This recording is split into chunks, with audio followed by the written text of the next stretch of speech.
Guys, there's not a bad fight on the UFC 259 main card. Nick and I are going to break all of them down and give our predictions right now.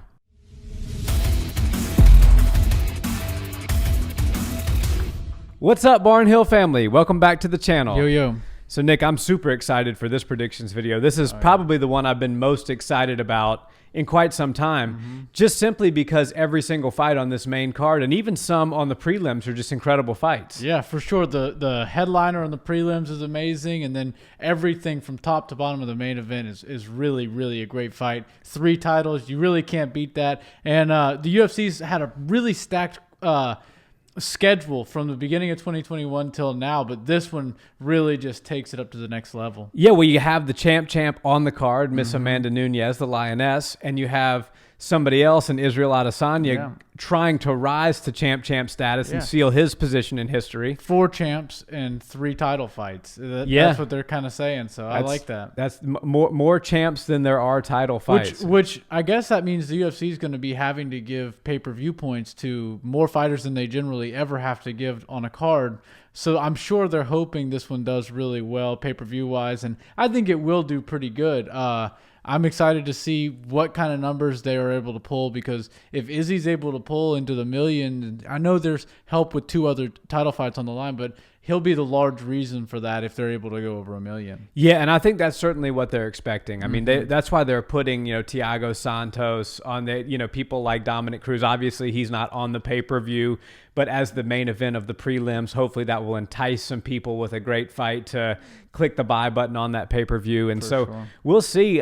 Certainly, Israel Adesanya is a star that they're looking towards being a large part of the future of the organization, and him becoming champ would not only solidify his position as one of the greatest doing it right now, but probably solidify that super fight with Jon Jones somewhere down the line. Yeah, and a fight with Jon Jones would certainly get him in front of the eyes of all the casuals and the, just the fair weather fans that don't really know much about the sport, but they know who Jon Jones is. They haven't really paid much attention to his most recent fights because they haven't been against big names, but Israel Adesanya is really transcending. He's doing the right things, tapping into different markets and young people, the video gamers, the anime fans, and people like that are becoming fans of martial arts. And it's really cool. I think they're really banking on him becoming a major star, and there's some major fights for him, and this is absolutely one of them.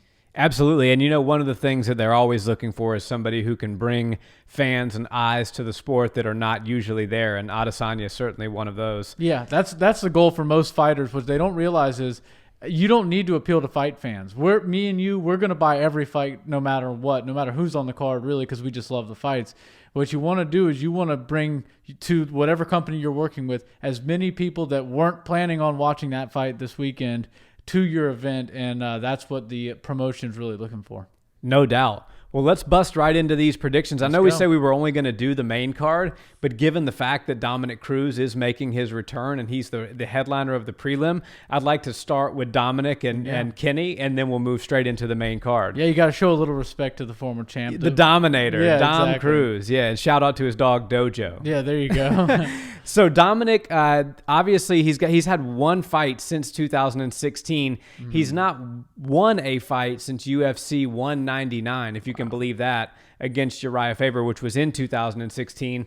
Obviously had a fight in 2020 against Henry Cejudo. He did not win that fight. He's a slight underdog at plus 110 in this matchup against the young, hungry Casey Kenny, who's seen a lot more activity as of late. 3 fights in 2020, all 3 wins. He's got 2 KOs on his record, 5 submissions.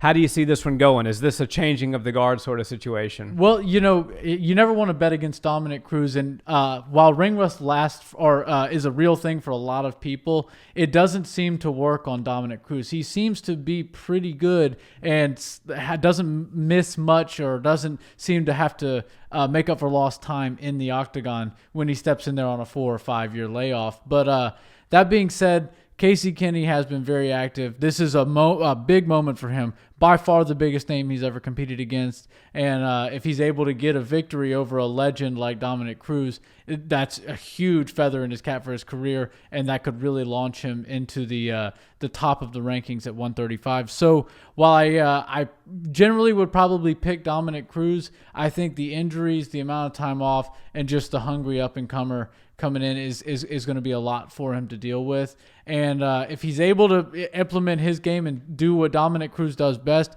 it's going to be a tough night for Casey Kenny. But I think he's doing all the right things, and he's a tough opponent. So it's going to be a very hard night for Dominic Cruz. Yeah, I think so. I'm leaning towards Kenny to win this fight as well, and I'll tell you why. Dominic, he's 35 years old now. Mm-hmm. He's been plagued by knee injuries and setbacks and time off. He's very skilled. I think his knowledge, his just pure MMA knowledge, is one of the best in the game. And you can hear him when he does the commentary. You see he has a true deep understanding of MMA, but just understanding MMA and then being able to implement those strategies and those techniques in the octagon are two different things. He has been able to do it in the past, but I think given all the injuries, given all the inactivity, and the sheer fact that he's such a legend, there's so much tape on him, and he's been in so many great fights that he was that unsolvable puzzle with that strange movement that he does, and he finds shots from very weird angles. And Team Alpha Male talks about it very candidly. They could not figure it out until Cody Garbrandt. It took them 4 or 5 cracks at the puzzle before they solved it. So I do believe that, not saying that Casey Kenny has already solved the puzzle, but I believe that in general, the roadmap to solving the Dominic Cruz puzzle has been laid out as it hasn't been in the past. And for those reasons, I think Casey Kenny, that and the activity in 2020 is going to get him a unanimous decision victory, 29-28. Yeah, I think Dominic is too tough for him to finish. I don't see him finishing him. And Dom's a great fighter, has some great finishes on his record, but he's not really a finisher. He kind of just systematically tears you apart with his unorthodox footwork and his accumulation of strikes, and he's just hard to hit and just leaves people like feeling like they're hopeless in there with him. And he gets his hand raised, usually an easy victory. I see this fight going decision either way. If you're going Casey, you know what? I did kind of dog Dominic in the beginning. I'll go with Cruz. I think maybe he can get it done with the footwork, and if it's going to go all 3 rounds, because like you said, Casey Kenny is an up-and-comer, and he's going to try to do whatever he can to get this win, and that means he might not take all the risks that he would maybe do in a fight against another up-and-comer. It might leave him out to dry, or Cruz might run away with it in the first couple of rounds and then cruise into a victory. You see what I did there? There you go. Nice play on words. Yeah. Well, when you talk about winning rounds and understanding what needs to be done to win rounds, Dominic Cruz certainly has as much experience in that as anybody. So I could see it going to Dom in a decision, but I still think the activity of Kenny in 2020 and the fact that Dom is juggling so many different things right now, the commentating, obviously, as I said, he hasn't won a fight since 2016. I just think that he's a little bit past his prime, and I think some of these younger guys at 135 are absolute studs right now. Yeah. And Kenny's going to be looking to solidify himself as a contender at bantamweight. Yeah, it's going to be a great fight either way. Yeah.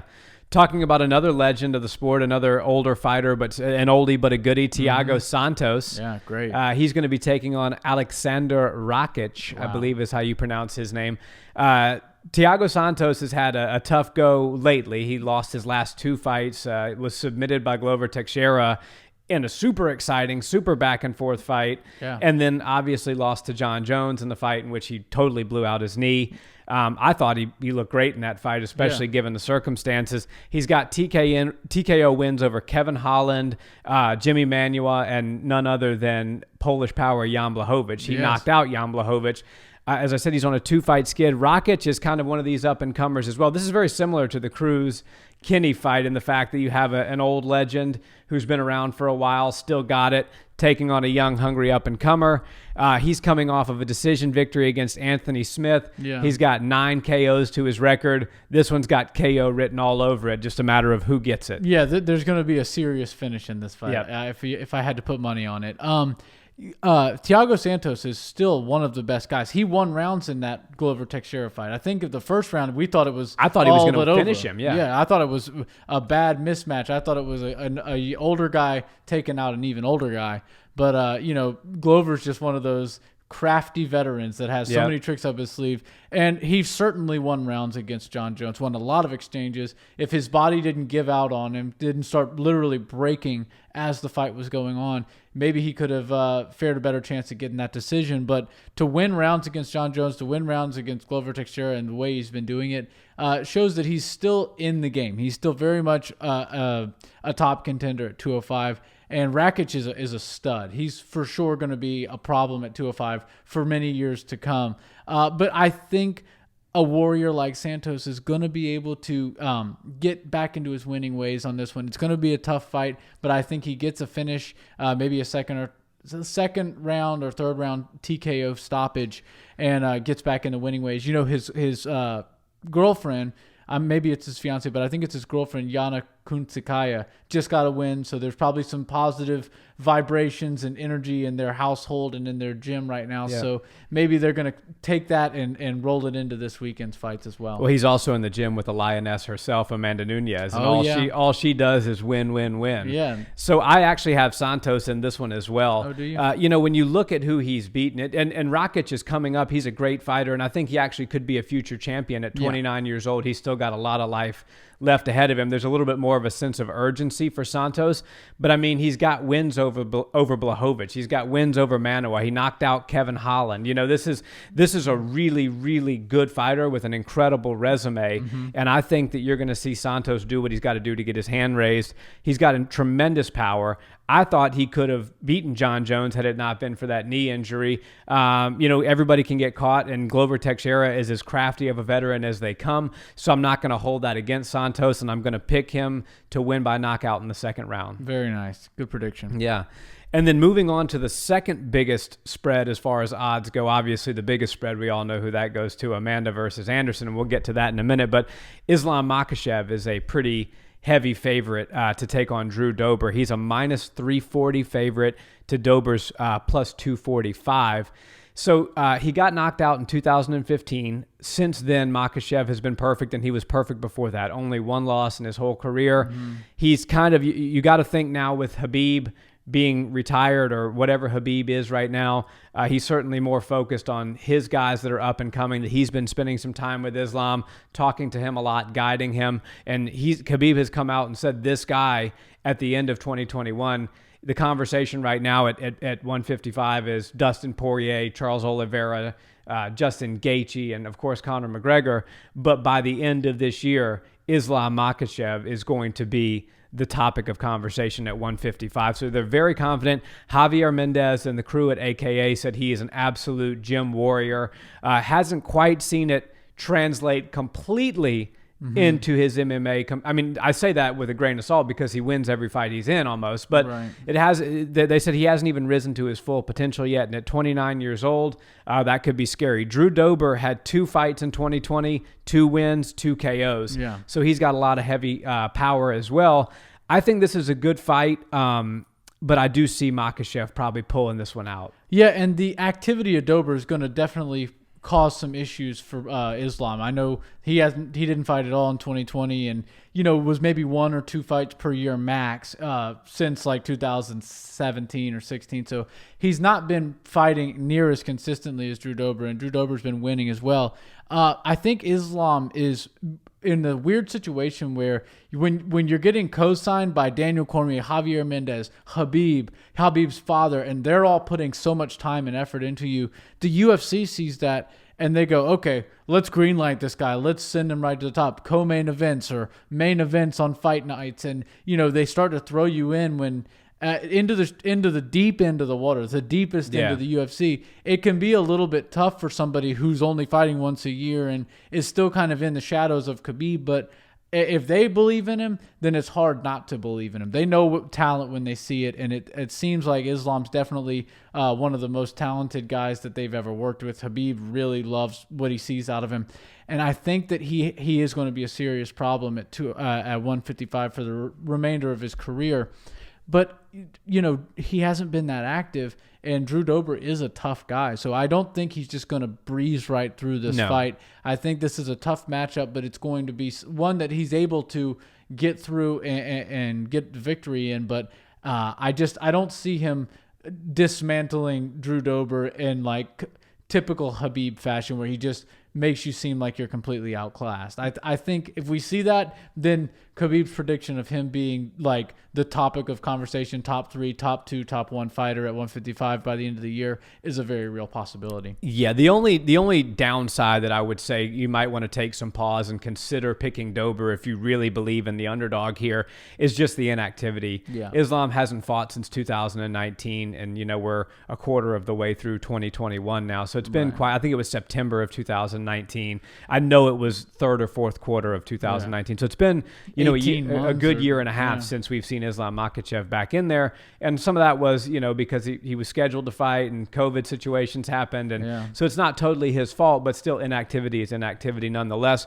But I see this fight being a not watered down in the sense it's not exciting, but not quite as impressive of a performance as Khabib versus Edson Barboza. Okay. You're going to see Islam because Drew Dober does have a lot of power. He's going to be throwing heavy and he's going to be looking for the knockout. That's where he knows his chance lies. And so you're going to see Islam shoot for the takedown, continue to try to work the ground and pound advanced position, hold him down. And I think you're going to see 2 10-9 rounds and 1 10-8 round for a 30-26, maybe 30-27 victory, unanimous decision for Islam Makhachev. Good prediction. I think that's a safe prediction. I think Islam could probably get this done via unanimous decision. If I would say anything to Drew Dober, and he doesn't need my advice as a coach, but I would say go back, if you didn't watch the UFC fight night, Lewis versus Blades, and just see what happens when a wrestler shoots in overzealous and you get the timing right. Learn what Derek Lewis did. He was waiting. He was calm. He was patient. One thing a wrestler has to do to implement their game, and I'm calling Islam a wrestler because largely the style that they do starts with wrestling, and then it goes into a vicious ground and pound that they've sort of tailored to themselves. Yeah.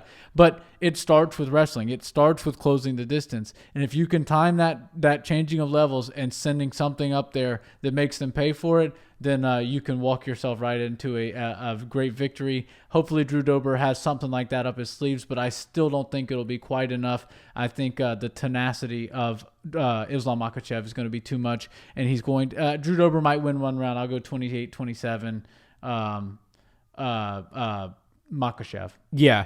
And to your comment there, that you're absolutely right. That shot is always available for a wrestler that overextends. What Khabib and Makhachev and these guys do very well is they prevent the overextension by setting up the takedowns with strikes, and they only go for them when they know they're going to get them. They see the weight distribution in the right place. They see the opponent's back against the cage.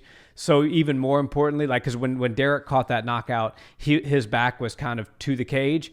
I think Drew Dober's got to try to not get his back to the cage and maybe lull Islam in, and then as he's backing up, try to slip that shot. And it's going to be difficult, but he could do it. Yeah. I don't think he will, though, so I'm going to stick with Islam in a lopsided unanimous decision. He also doesn't have that signature one-punch knockout power like the Black Beast. So. No, that's the great equalizer. Yeah, that is absolutely the great equalizer. Well, moving right along into the first of 3 title fights, we have an incredible bantamweight title showdown between the Funk Master, Aljamain Sterling, and Petr Yan, the young Russian sensation.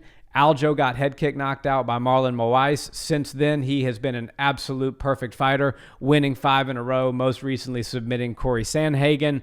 Jan is damn near perfect in his career. He only lost 1 fight by a split decision. He immediately turned around a couple fights later and beat that guy, avenged his only loss. He's 15-1. He's all over the place, man. The guy's in Phuket, Thailand at Tiger Muay Thai, and then he's in Brazil doing some work there. And then for his jiu-jitsu, then due to COVID restrictions, he had to come to the States a little earlier than he expected. Dan Lambert hooked him up at American Top Team, and he's been training there. The guy's been getting as good a looks as he can find. Aljo's split his camp sort of between Vegas and back home in New Jersey with Matt Serra.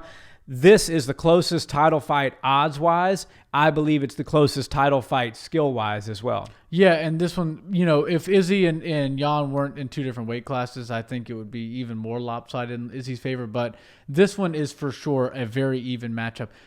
Everything Aljamain Sterling's done in his career, for the most part, has been incredibly impressive.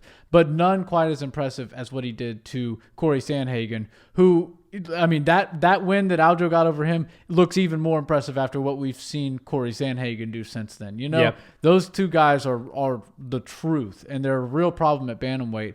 And I think they're the two right guys. Aljo's clearly the number one contender because what he did to Corey Sandhagen was just it was something that it made some people will go, oh, he caught him. But no, even though it only took 40 seconds, there was a difference in skill, a serious difference that you could see. And it seems like there was a difference in power. Mm-hmm. And I think that, when you look at Aljamain Sterling, it's kind of like when you look at Jon Jones in the sense that they're a thinner body, they're a longer, lankier body, but they have that wrestling background that makes them very, very dangerous. And they're great at striking, so they're not afraid to throw things, because if you want to take us down, then guess what? You got a real problem with me on the jiu-jitsu front and a real problem with the wrestling. So he's not afraid to mix it up with some crazy striking and potentially risk getting taken down because he can handle himself down there. And he's also really good at getting the takedown and getting the submission. So Aljo is, I would say, one of the most complete fighters on the UFC's roster,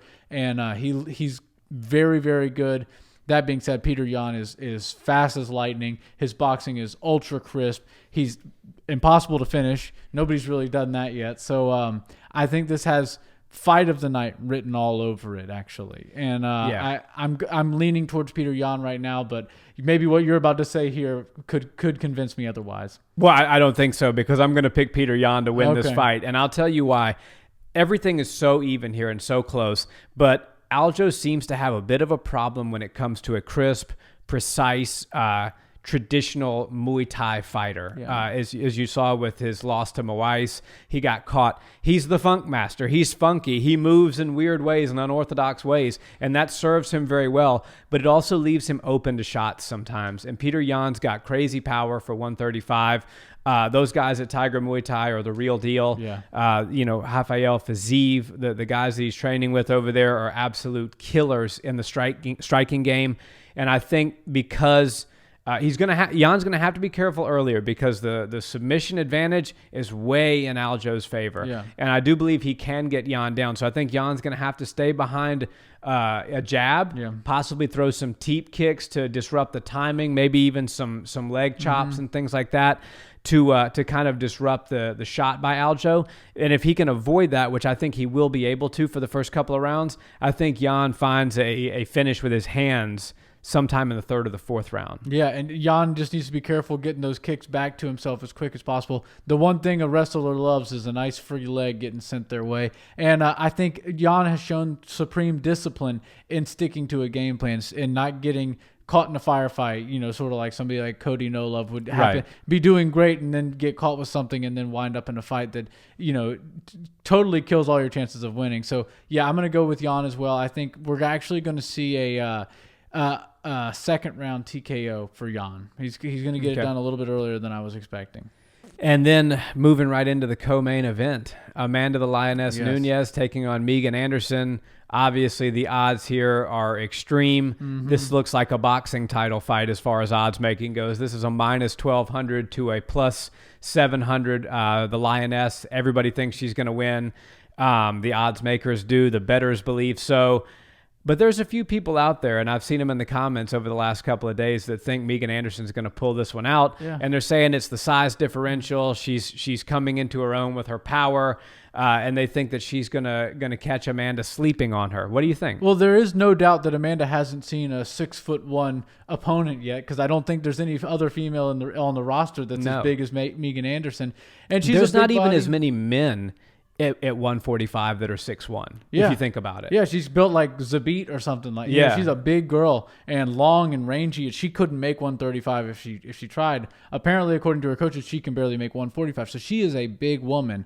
I think that Amanda is just the reason this looks like a boxing title fight is because Amanda is so much better than everybody else. It's not like boxing where they're giving the champ somebody who doesn't belong there. Megan Anderson belongs in this title fight. Amanda's just so much further along than everybody else in the entire sport as far as females go that the gap between 1 and 2 is so large that she's got to fight somebody, and Megan Anderson definitely answered the call. I think this will be one of her tougher matchups at 145.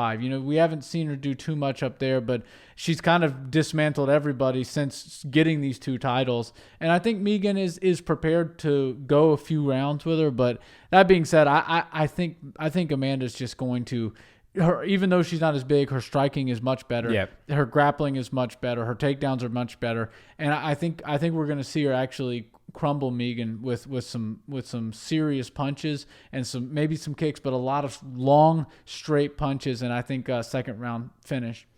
Yeah, I think second round finish is spot on. That was my prediction as well.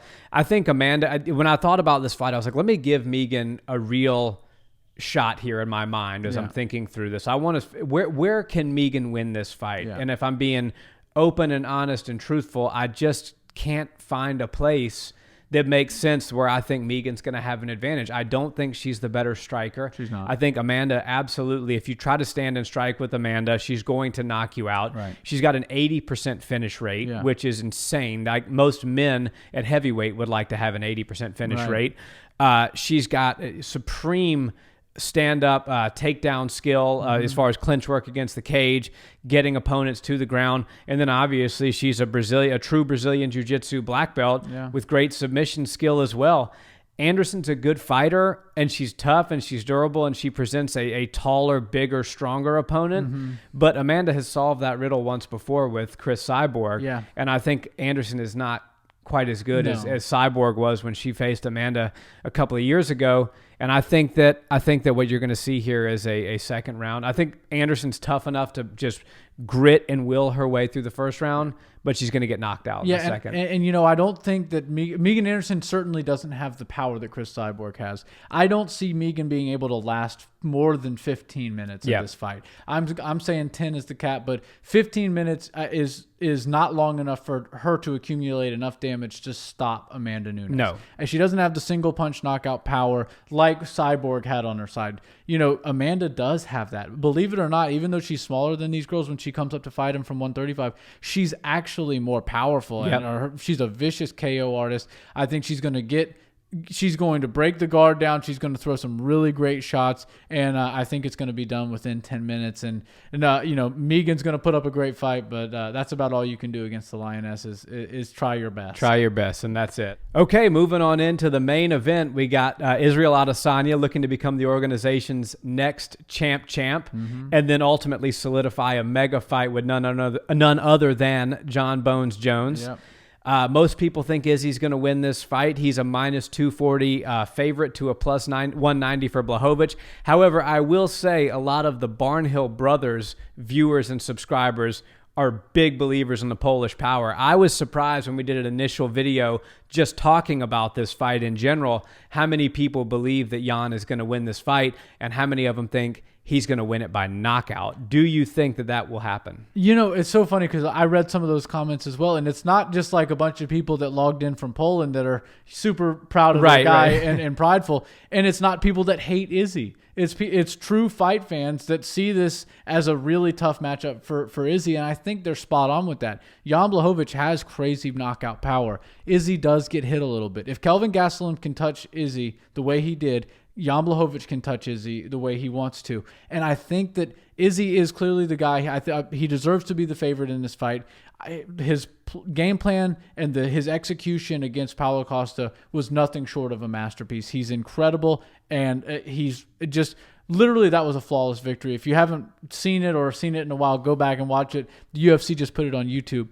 But Jan Blachowicz carries that knockout power, that Polish power, into the fifth round, no problem. And Izzy, while he doesn't get hit very much in the beginning of the fight, as the fight goes on, everybody starts to get a little bit more tired and things start to get a little bit sloppier. He does tend to get touched a little bit. Not saying that he gets sloppy late in the fights, but he does tend to get touched a little bit more, and he cannot afford for Jan Blachowicz to find his chin or find the back of his above his ear or anything like that at all. He needs to literally play a perfect game, and if anybody's capable of doing that in the UFC, it's Izzy. But Jan Blachowicz really does have one serious key to victory, and that's a single punch knockout shot at any point that he wants. Yeah, and I don't think anybody throws that front hook, that power front hook, better than Jan Blachowicz in the game right now. No. You could ask Luke Rockhold how that go. Dominic Reyes, that wasn't ultimately that was the shot that put Rockhold out.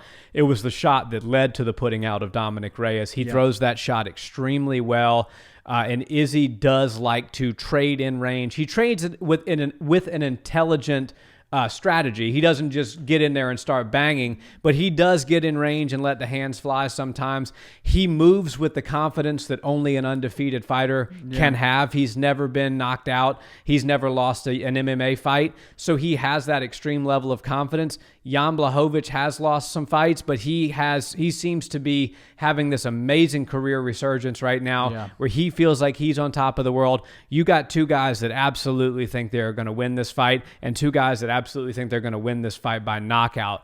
I was leaning towards Izzy, and I think I'm going to keep Izzy as my prediction, but this is such a close fight. If you believe in Blachowicz as the dog, that's a great bet to make because it's basically double your money on a $100 bet. Yeah. At plus 190.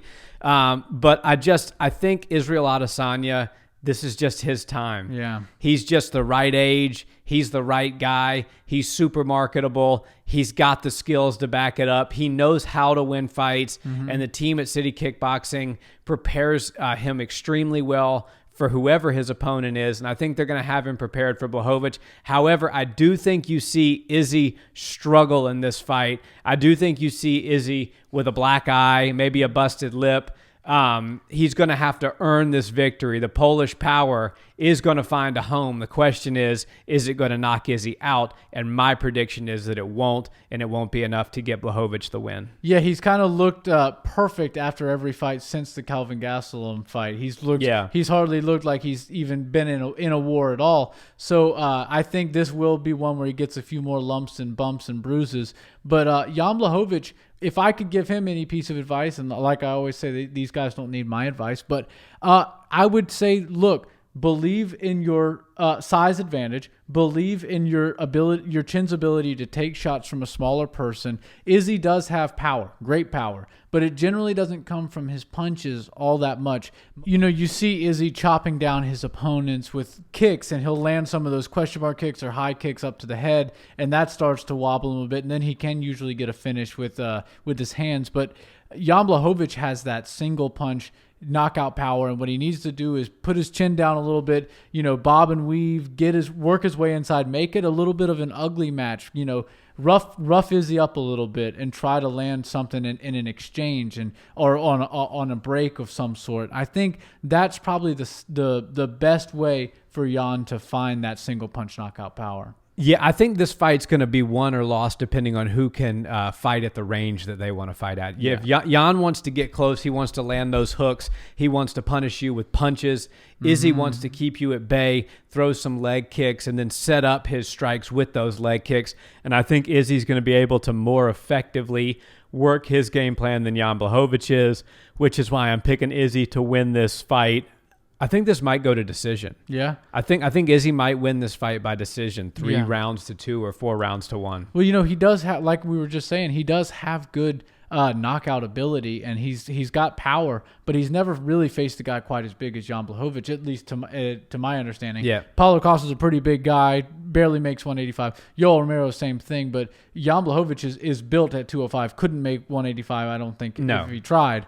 So, I think that if we do see a finish by Izzy, it's going to be a late finish. And if we see a finish by Jan, it's also probably going to be a mid-fight to late-fight finish. Yeah. But I just can't pick against the style bender. There is something to be said for when the stars are aligned. And I believe they're aligned just in order for the style bender to get a great staple performance victory, and he's going to get maybe a TKO stoppage in late round 4, mid round 5. Great call. Yeah. Well, there you have it, guys. The Barnhill Brothers predictions for UFC 259. Nick, let's run through them real quick. We did the main card. We gave the fans here and the viewers a little bonus prediction. We did Cruz versus Kenny. Yeah. I picked Kenny. Did you pick Dom? I decided to flop my last second prediction, go with Dom. Okay, so I got Casey Kenny. Nick's got Dominic Cruz. I believe we both picked Thiago Santos. Yes. Both picked Islam Makhachev. Yes. I picked Petr Yan. Did you pick Petr Yan as well? Both picked Yan. Both picked Amanda. And both picked Izzy. Yeah, sorry it's not a super like this or that type of thing. We predict a lot of the same fights. Yeah, this was one of those ones where I feel like I knew looking at the card there probably wasn't going to be one where we differed on. Yeah. We do have most of the same genetic material, guys. We're brothers. So it's hard to differ on a lot of these. But, yeah, Dominic Cruz was a good pick, and that's going to be a fun fight. So absolutely. We'll see. Guys, thanks so much for watching this video. We really appreciate it. And we'd love to hear your predictions. Let us know in the comments. We want to know who you agree with, who you disagree with. Give us some different perspective. We always love engaging with you guys there in the comments. And until the next video, have a wonderful day. If you've enjoyed this video, please like, comment, and subscribe. And check us out on audio where you listen to those podcasts. Have a wonderful day, guys. Peace.